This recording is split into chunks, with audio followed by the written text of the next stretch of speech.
बदतमीज बहू।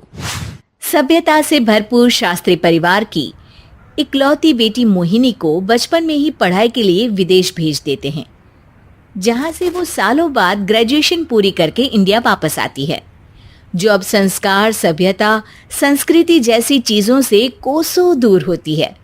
एक सुबह मोहिनी शॉर्ट ड्रेस पहने, कानों में हेडफोन लगाए जोर जोर से इंग्लिश गाने गाती हुई घर में घूम रही होती है। सुबह सुबह भगवान का नाम लेते हैं, राक्षसों की तरह चिल्लाते नहीं। पॉप्स, आपको अच्छे गाने की बिल्कुल समझ नहीं है, so take a chill pill. अरे मोहिनी, पापा से ऐसे बात करते हैं क्या? सारी तमीज भूल गई हो। ओह मॉम प्लीज, इतनी बड़ी भी कोई बात नहीं हुई, सो डोंट ओवर रिएक्ट। ऐसे ही दिन बीतते हैं जिसमें मोहिनी के तौर तरीके, रहने और बात करने का ढंग उसकी मम्मी पापा को परेशान करने लगता है। भला कोई मानेगा कि ये मेरी बेटी है? रीति रिवाज और संस्कारों से तो इसका दूर दूर तक कोई नाता नहीं, और अब तो लगता भी नहीं कि कभी होगा। अरे ऐसे कैसे नहीं होगा? लड़कियां सारे नखरे अपने माँ बाप को ही दिखाती है।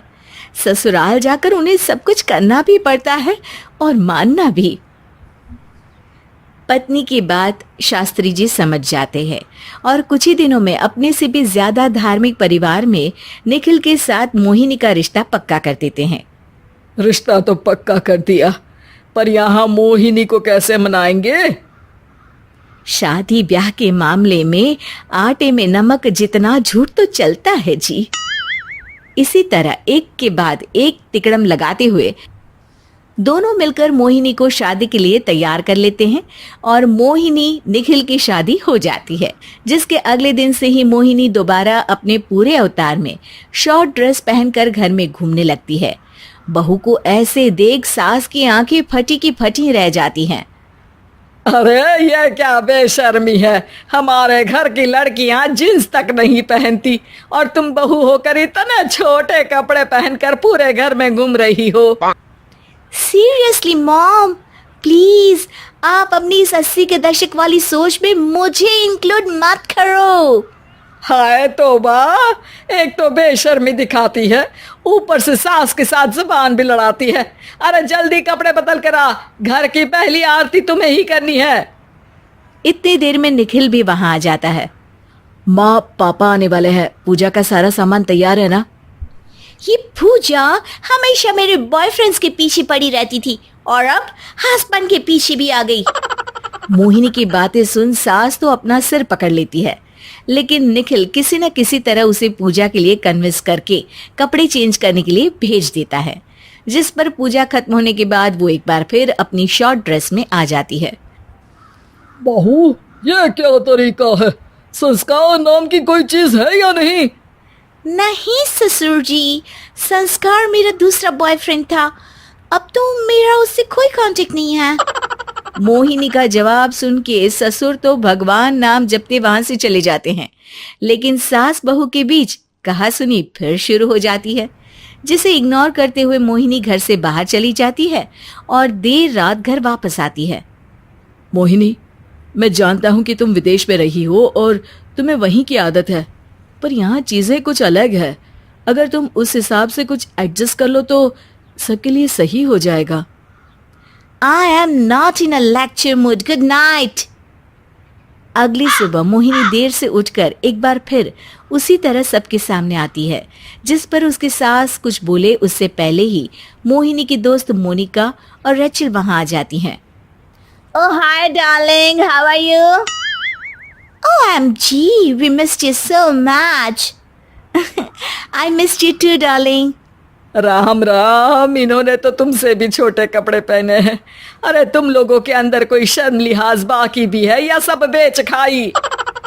मोहिनी, तुम्हारी मेड कुछ ज्यादा नहीं बोलती?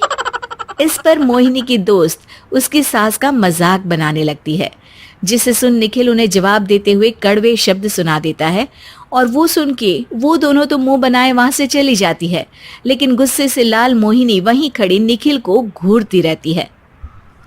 घूर क्या रही हो?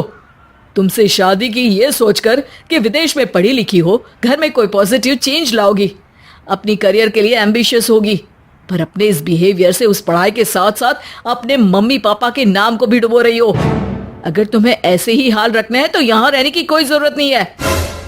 निखिल की बातें सुनकर मोहिनी रोते हुए घर छोड़कर अपनी मम्मी पापा के पास वापस आ जाती है। ससुराल में सब कुछ ठीक तो है? वो अपने आप को समझते क्या है? मोहिनी पर चिल्ला रहे हैं। मैं क्यों उसके इशारों पर चलूं? मैं अपनी लाइफ अपने तरीके से जीना चाहती हूँ और वो ना आप लोगों को मंजूर था और ना ही उन्हें है। तुम यहाँ नहीं रह सकती। अपने पापा की बात सुन के मोहिनी हैरान रह जाती है। हाँ, तुमने बिल्कुल सही सुना। अगर तुम्हें अपने इस घमंड, बेशर्मी और बदतमीजी में ही जीना है तो तुम यहाँ भी नहीं रह सकती। बेटी, मैं मानता हूँ हमारे यहाँ रीति रिवाज बहुत मायने रखते हैं और हमने उन्हीं के ओवरडोज से बचाने के लिए तुम्हें विदेश भेजा था। एक लड़की जो शादी करके घर और बच्चे संभालती है, उससे तुम अपने आप को ज्यादा समझ सको इसके लिए भेजा था। तुम उससे ज्यादा समझो और बनो, पर तुम तो किसी दूसरी ही ट्रेन में चढ़ गई बेटा। उसके मम्मी पापा बहुत देर तक मोहिनी को सारी बातें समझाते हैं, जिन्हें सुनकर मोहिनी को अपनी गलती का एहसास होता है। वो जॉब ज्वाइन कर लेती है और ससुराल वापस आकर उन्हें मॉडर्न बनाती है और खुद भी कुछ रिवाज सीखते हुए खुशी से रहने लगती है।